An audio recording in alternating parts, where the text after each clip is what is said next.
핵무기와 그 미사일 발사로 인해 가지고 국제사회에서 특히 유엔 결의안으로 인해서 북한에 대한 강력한 대북 제재가 시행 중에 있지 않습니까? 말씀 들었습니까? 맞습니다. 예, 우리나라도 그에 참여를 해야 되죠. 네, 안보리 제재는 의무 사항입니다. 그렇죠. 그러면 북한에 대한 그 지원이 여기에 문제가 되는데, 지난번에 후보자가 5월 25일 날 국내 입국할 때 공항에서 대북 인도적 지원은 정치적 고려 없이 이루어져야 된다, 이런 말씀을 첫 번째 하셨고, 그 다음에 문재인 대통령의 공약 중에 하나가 개성공단을 뭐 재가동까지 포함하는 것이라고 하겠습니다만 오히려 더 확장해야 된다, 이렇게 이야기를 했는데, 만약 이런 일이 발생을 하게 된다면은 이것은 북한 정부에 대한 지원, 북한 정부에 대한 어떤 개성공단을 가동할 때도 북한 정부에 대해서 우리가 어느 정도 금전적 부담을 했습니다. 이것이 바로 대북 유엔의 대북 결의안 위반이 될 텐데 이걸 어떻게 돌파를 하시겠습니까? 네, 말씀드린 대로 분명히 그 개성공단 등은 남북 간의 긴장 완화, 신뢰를 쌓고 남북 간 경제 교류 협력의 그 첫걸음이 될 수 있다는 데에서는 그런 가능성이 있습니다만, 동사업들이 시작되었을 때 그때의 상황하고 비했을 때 말씀하신 대로 여러 가지 안보리 결의 등 지금 상황이 많이 변했습니다. 자, 그럼 대통령의 그 공약과 네. 그 유엔 안보리 결의가 그 서로 지금 차이가 나는 점이 분명히 있을 거란 말입니다. 그런 경우에는 네. 외교부 장관이 되신다면은 어떻게 하시겠어요? 예, 물론 그 비핵화의 진전, 그리고 국제사회의 대북 기조의 변화 등을 여건이 조성이 되면, 그 진언을 하셔서 이런 부분은 유엔의 대북 결의안에 위배될 가능성이 많기 때문에 이것은 하기 어렵습니다, 이렇게 이야기하실 수 있겠습니까?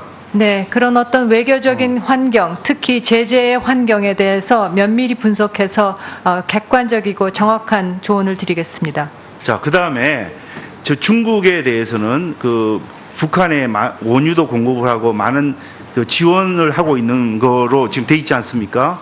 그런데 세컨더리 보이콧 해가지고 북한에 지원하는 그 중국 기업에 대해서도 이제 제재를 가하겠다고 미국에서 또 서방 세계에서 이렇게 하고 있는데, 그 점을 고려한다고 하면은 우리가 그 개성공단에 진출을 한다든지 아니면 그 금강산 관광을 재개한다든지 아니면 아까 말한 대로 정치적 고려 없이 인도적 지원을 할 수 있다, 이런 부분들은 네. 너무 성급하게 국제사회에 흐르는 그런 어떤 트렌드하고는 좀 전혀 동떨어진 그런 내용들이 아니겠습니까? 네, 제가 말씀드린 인도적 지원은 안보리 제재의 틀에서도 예외 정황으로 허용되고 있는 부분입니다. 그래서 안보리의 틀이 허용하는 한도 내에서의 그런 어떤 인도적 지원을 말씀드린 것입니다.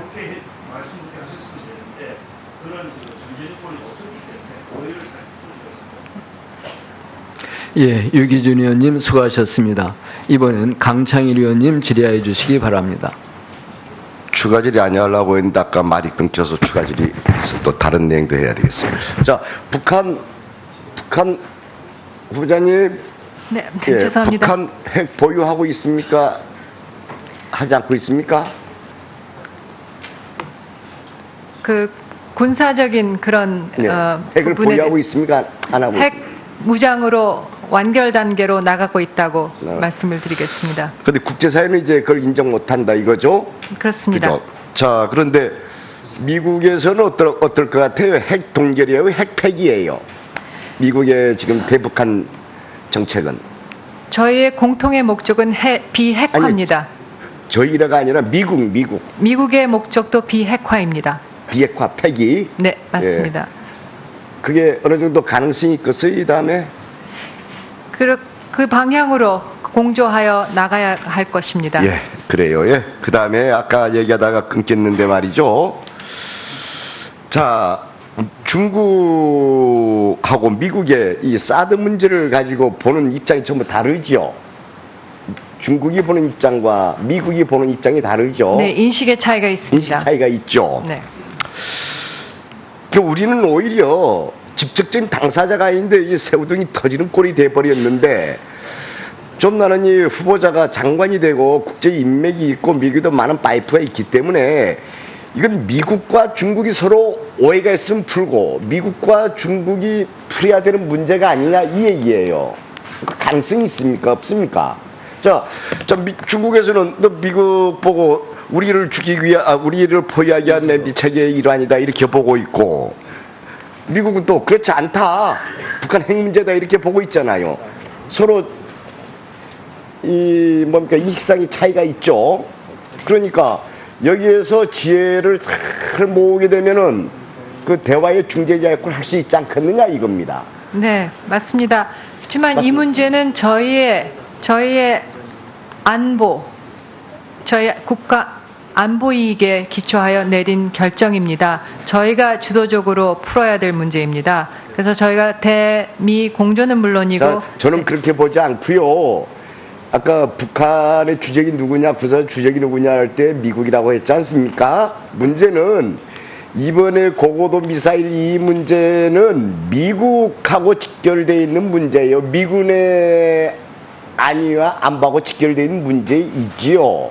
때문에 우리가 지혜를 잘 모아서 이 머리를 잘 짜서 미국과 중국이 직접 이 문제를 풀어나가는 그게 필요하지 않느냐 이런 얘기를 하는 겁니다. 예, 저희가 그 지혜를 모아야 된다는 부분에 있어서는 저도 전적으로 동감하고요. 하지만 그 대화는 저희가 주도적으로 해야 할 것으로 생각합니다.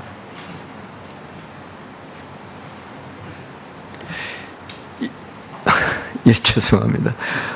지금 우리 강창일 의원님 수고하셨습니다. 이번에는 이태규 의원님 질의해 주시기 바랍니다.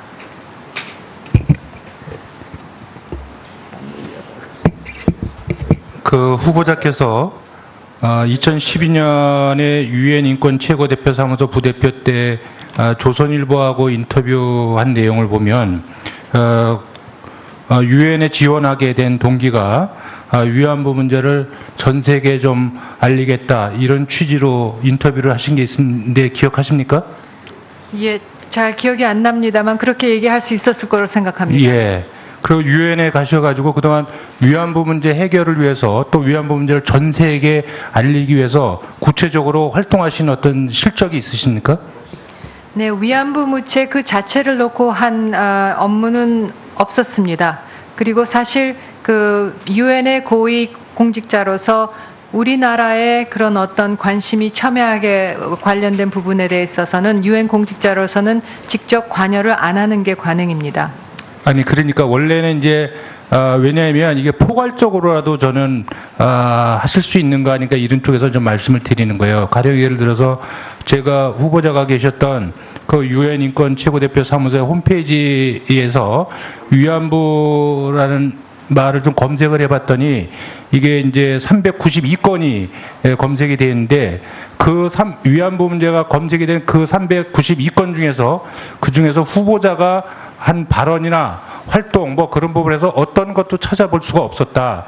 이런 말씀을 좀 드리는 거고요. 또 후보자께서 제출하신 외신 인터뷰 6건, 또 여기 그 최고대표 사무소 부대표 재임 시 발언문 94건에도 위안부에 관련된 그 언급은 한 건도 제가 찾지 못했다고 저희 직원들이 이렇게 다 뒤져봤는데 못 찾았습니다. 그러면 이것을 언급하지 않는 게 관행이라서 말씀을 안 하신 겁니까?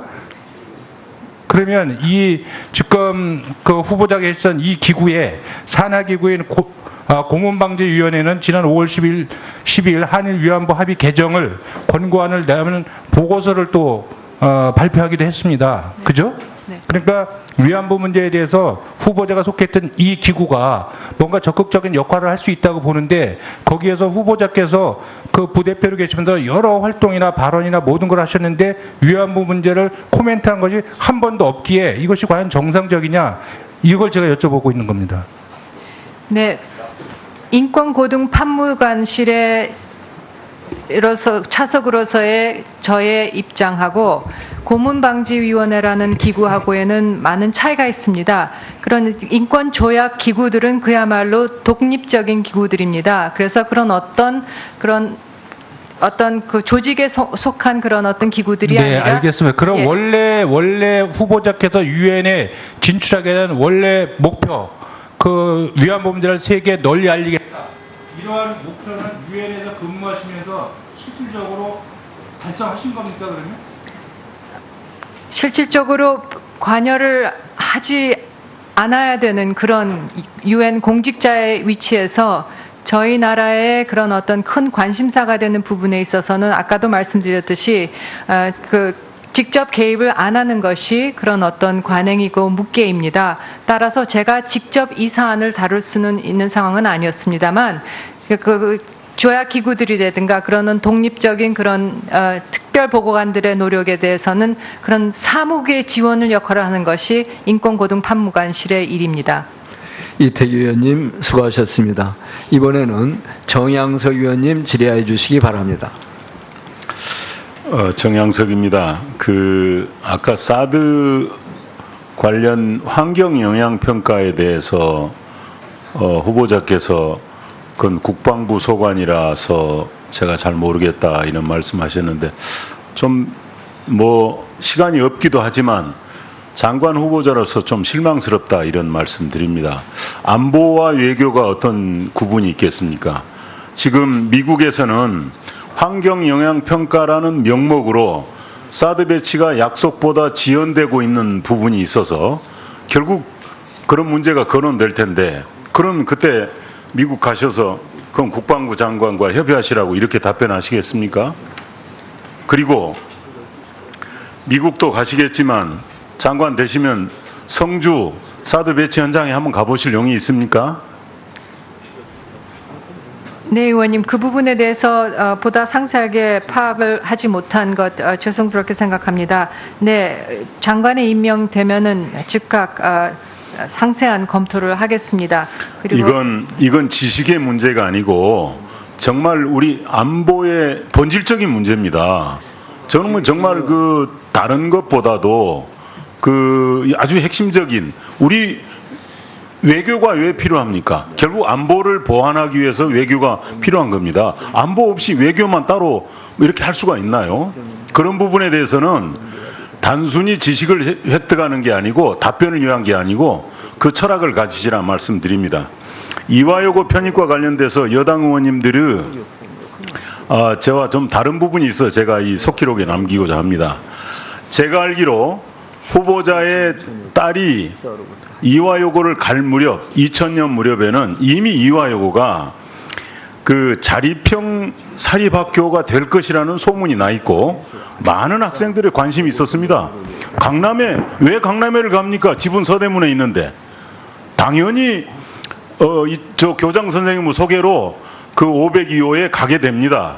그리고 또 그 당시 여기를 갈 수밖에 없는 제도가 있었습니다. 당시 각 동사무소에서는 지금도 그렇습니다만 새 학기가 되기 전에는 재원입 신고가 돼서 학교에 진학하기 위한 학생들에 대해서 동사무소별로 실태조사가 있었습니다. 그래서 학교 전학을 위한 일시적인 전입이다. 그러면 다 걸러내는 정치가 있었어요.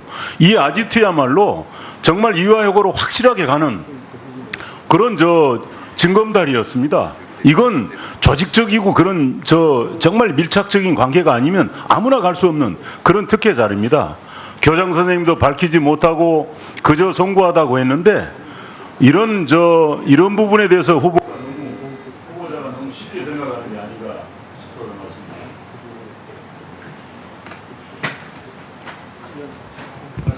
네, 제가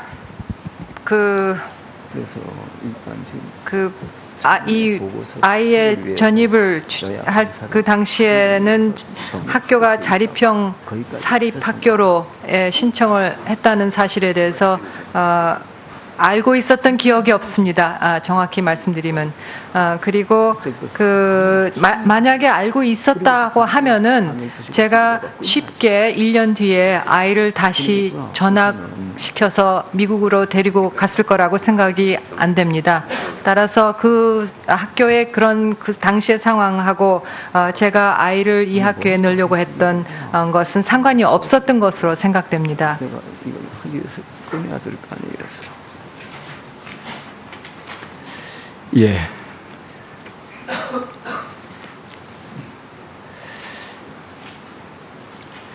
이렇게 해서 4차 추가 질의를 끝마쳤습니다. 더 이상 질의하실 위원님들 계십니까? 예, 그러면은 유기준 의원님 질의해 주시기 바랍니다. 예, 후보자님 너무 오래 하셔서 좀 집중력이 떨어져 있는 것 같은데 네, 죄송합니다. 좀 심호흡을 하시고 추가 질의 잘 좀 끝나는데요. 들어주세요. 종료한 해운대 그 콘도권 물어봅니다. 여기 보면은 그 남편하고 아이 장녀 이름으로 2분의 1씩 공동 지분으로 등기를 했다가 팔았지 않습니까? 맞습니다. 그죠? 그런데 이게 그때 장녀는 아마 그 자기 돈을 내지 않고 남편이 아마 돈을 대신 내준 거로 이렇게 보입니다. 맞습니까? 네, 남편이 은행에 융자를 얻어서 그렇죠. 낸 것으로 되어 있습니다. 그러면 이게 증여가 되든지 증여가 아니라고 한다면은 명의 신탁이 되는 거거든요. 그 다른 사람의 이름을 빌려서 그 부동산을 소유한 그런 형태가 되기 때문에 그럼 이게 명의 신탁으로 되는 경우라고 보입니다. 왜냐하면 답변을 증여가 아니기 때문에 증여세를 내지 않았다고 이렇게 답변을 했어요. 그러면 이건 명의 신탁이 되는 거지. 자기가 자기 이름으로 취득을 해야 되는데 장녀 이름까지 빌려서 했기 때문에 이것은 명의 신탁이 되는 겁니다. 이것은 5년 이하의 징역 또는 2억 원 이하의 벌금에 처하는 사실은 부동산 실명거래법 위반입니다. 지금은 공소시효가 7년이라서 이미 지나서 법률로 의뢰를 할 수 없는 그런 상태이긴 합니다만은 이게 원래 또 남편 일이고 그래서 잘 모르겠다가 답변하실 것 같아서 내가 물어보는데 수신제가 치고가 아닙니까? 집에 있는 일 이런 것도 잘 모르고 이런 일이 진행되는 것도 모르는 거 알고 계셨습니까? 남편이 아이와 공동 명의로 이것을 매입했다 하는 그 사실은 제가 알고 있었습니다. 그러니까 이런 일들을 네. 이런 일을 했다는 그 남편은 너무 세상을 너무 편하게 자기 위주로 해석을 해서 이렇게 한 것 같고 거기다가 지금 후보자는 집안의 중요한 분들이 이렇게 일을 하는데 이걸 몰랐다고 하는 거는 정말 너무나 이상한 일이고 알았다고 그대로 했다면은 더욱더 문제가 되는 일 아니겠습니까? 어떻게 네. 생각하세요? 말씀하신 대로 제가 그 외국에서 있기 때문에 좀 어려움은 있었지만은 저희 가족을 상황을 자세히 파악하지 못하고 있었던 알겠습니다. 점에 대해서 예. 죄송스럽게 그다음에 생각합니다. 2004년인가요? 우리 그때 뭐 쉽게 말해 그 위장 전입을 하고 난 이후에 이화여고 교장 선생님하고 인터뷰를 했죠. 동창회보에서. 그렇지 않습니까? 그랬던 것으로 그랬던 걸 생각하는 게 아니라 지금 여기 지금 이화 동창회보에 이렇게 지금 강경화 후보자 오래전의 모습이고 이 정창영 교장 선생님하고 같이 나왔어요. 예? 그렇죠? 네. 여기 보면은 그때 딸 아이하고 같이 전입한 이후에 10월인가 11월에 이 교장 선생님하고 인터뷰하면서 이화여고가 자유로운 사립고가 되는 방법에 대해서 물어보고 답변하고 그런 게 있습니다. 기억납니까? 네. 사실 그런 동창회보라든가 이런 동문지에서 많은 인터뷰 요청이 왔습니다. 그렇지만 그런 인터뷰 진행 과정이나 질문 내용에 대해서는 대부분 많은 경우에 제작진에서 제공해 주는 대로 그 인터뷰를 많이 진행을 했고 그 경우도 아마 그런 식으로 진행이 되지 않나 생각됩니다. 이것도 그럼 위장 인터뷰입니까? 다른 사람이 한 것은 본인 이름만. 죄송합니다. 예, 유기준 의원님 질의 정돈해 주시기 바랍니다. 예, 이태규 의원님 추가 질의해 주시기 바랍니다. 금방 유기준 의원님도 말씀하셨고 아까 정양석 의원님께서 질문하신 자립형 사립고에 대해서 후보자께서 알고 있었던 기억이 없다. 이 부분에서는 후보자께서 그 답변 내용을 번복을 지금 여기서 하실 수 있는 기회를 드릴게요. 왜냐하면 금방 저 교지 말씀하셨지만 지금 후보자께서 그런 교지의 내용이 인터넷에 다 있습니다. 예, 그래서 따님이 이화여고에 들어간 2달 후인 2000년 11월 당시 이화여고 교지에서 후보자는 정창용 교장하고 만남 인터뷰를 통해서 자립형 사립학교는 어느 정도 진행 중입니까? 이렇게 구체적으로 물어봅니다. 이화여고가 자립형 사립고를 준비하고 있다는 것을 후보자가 알고 물어보는 겁니다. 이걸 누가 써줘서 그냥 읽었다고 하더라도 이 학교가 자립형 사립고를 준비하고 있다는 것을 후보자가 몰랐을 리가 없습니다.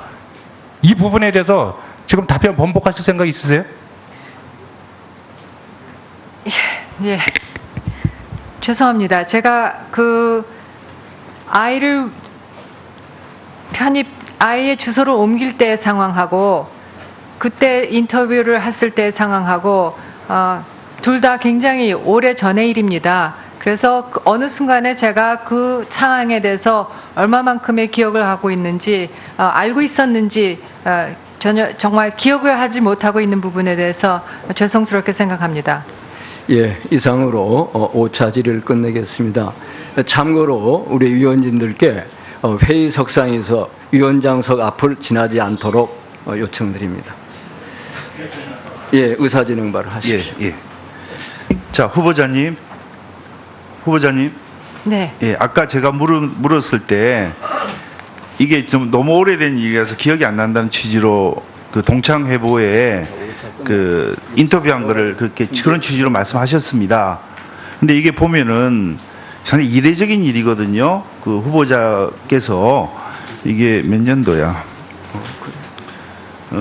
굉장히 좀 오래전 일이긴 합니다만은 이것을 모른다고 한 2000년이네요. 2000년에 인터뷰를 이렇게 하셨는데 이 모른다고 하는 거는 너무나 좀 이상한 것 같습니다. 그리고 그때 자립형 사립학교 이렇게 어느 정도 진행 중이라고 이렇게 실제 묻기도 했어요. 그래서 이걸 모른다고 한다면은 너무나 이상한 일로 보입니다. 그래서 지금이라도 이 부분에 대해서는 저는 아까 이거 모른다고 그러면 이거 바로 그 위장 그 인터뷰다 제가 그런 표현을 썼는데 다른 사람이 인터뷰한 거 이름만 빌려줬다 이런 뜻인가요? 그건 아니지 않습니까? 그래서 네. 이 부분은 정확하게 다시 답변을 하세요. 이게 자립형 사립학교는 어느 정도 이화여고가 진행 중입니까? 이런 취지로 물었습니다 그때. 네. 예, 후보자 답변해 주시기 바랍니다.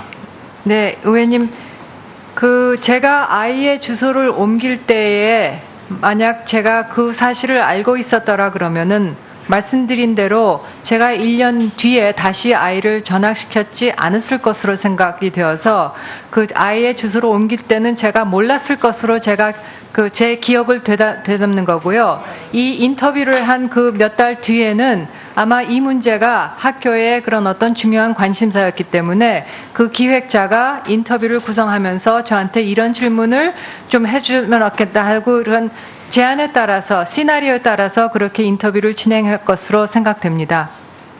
예, 이상으로 5차 질의까지 모두 마치도록 하겠습니다. 예, 6차 질의입니다. 참고로 우리 위원님들께서는 같은 질문에 대해서 반복적인 질문보다는 추가되는 핵무기와 그 미사일 발사로 인해 가지고 국제사회에서 특히 유엔 결의안으로 인해서 북한에 대한 강력한 대북 제재가 시행 중에 있지 않습니까? 말씀 들었습니까? 맞습니다. 예, 우리나라도 그에 참여를 해야 되죠. 네, 안보리 제재는 의무 사항입니다. 그렇죠. 그러면 북한에 대한 그 지원이 여기에 문제가 되는데 지난번에 후보자가 5월 25일 날 국내 입국할 때 공항에서 대북 인도적 지원은 정치적 고려 없이 이루어져야 된다 이런 말씀을 첫 번째 하셨고 그 다음에 문재인 대통령의 공약 중에 하나가 개성공단을 뭐 재가동까지 포함하는 것이라고 하겠습니다만 오히려 더 확장해야 된다 이렇게 이야기를 했는데 만약 이런 일이 발생을 하게 된다면은 이것은 북한 정부에 대한 지원, 북한 정부에 대한 어떤 개성공단을 가동할 때도 북한 정부에 대해서 우리가 어느 정도 금전적 부담을 했습니다. 이것이 바로 유엔의 대북 결의안 위반이 될 텐데 이걸 어떻게 돌파를 하시겠습니까?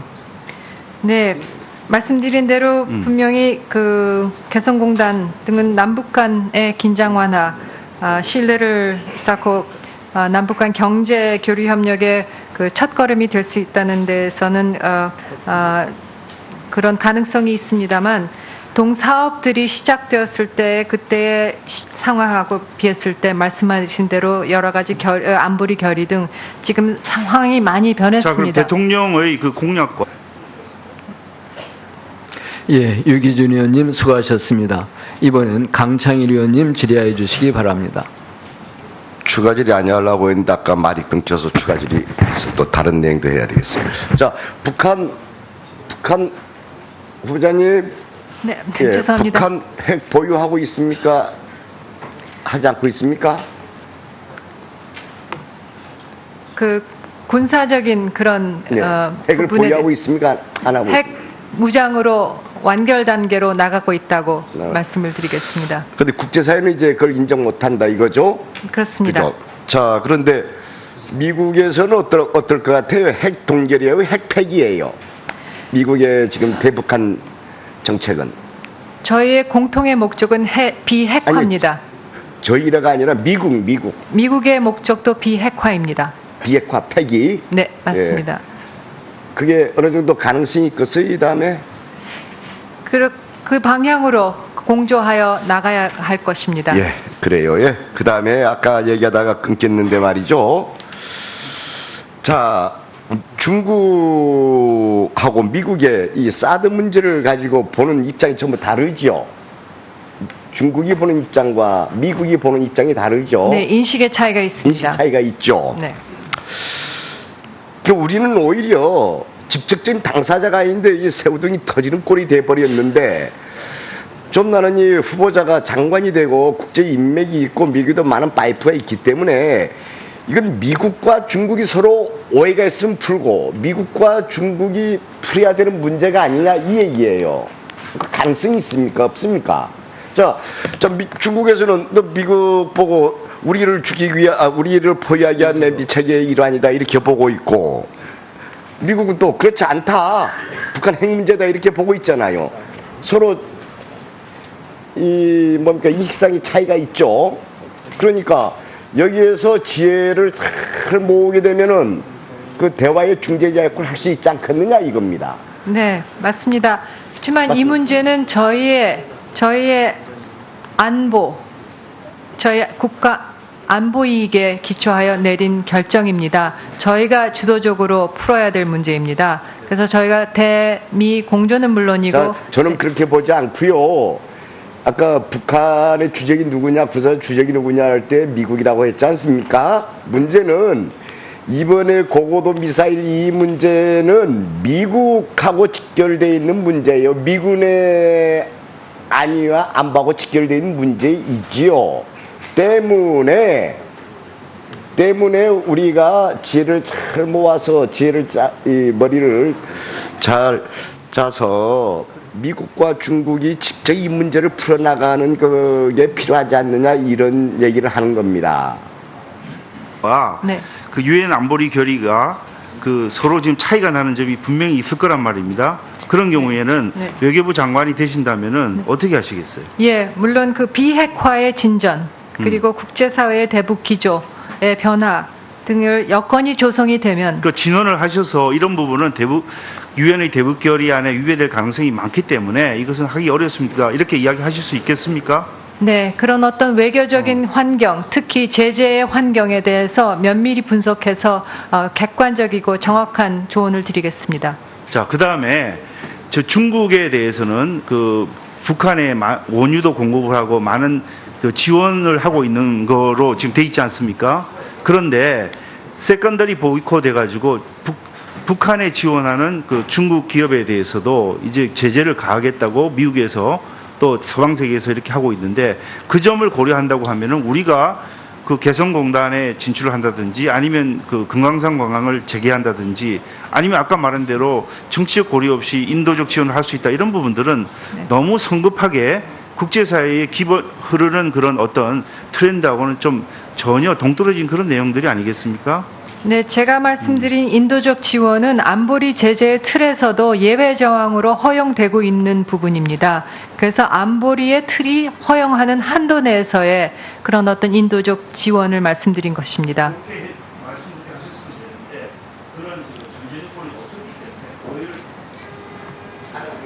예, 저희가 그 지혜를 모아야 된다는 부분에 있어서는 저도 전적으로 동감하고요. 하지만 그 대화는 저희가 주도적으로 해야 할 것으로 생각합니다.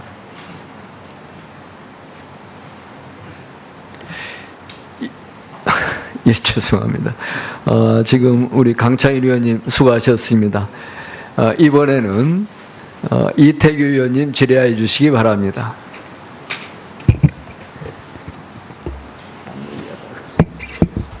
그 후보자께서 2012년에 유엔 인권 최고대표 사무소 부대표 때 조선일보하고 인터뷰한 내용을 보면 유엔에 지원하게 된 동기가 위안부 문제를 전 세계에 좀 알리겠다 이런 취지로 인터뷰를 하신 게 있는데 기억하십니까? 예, 잘 기억이 안 납니다만 그렇게 얘기할 수 있었을 거로 생각합니다. 예. 그리고 유엔에 가셔가지고 그동안 위안부 문제 해결을 위해서 또 위안부 문제를 전 세계에 알리기 위해서 구체적으로 활동하신 어떤 실적이 있으십니까? 네, 위안부 문제 그 자체를 놓고 한 업무는 없었습니다.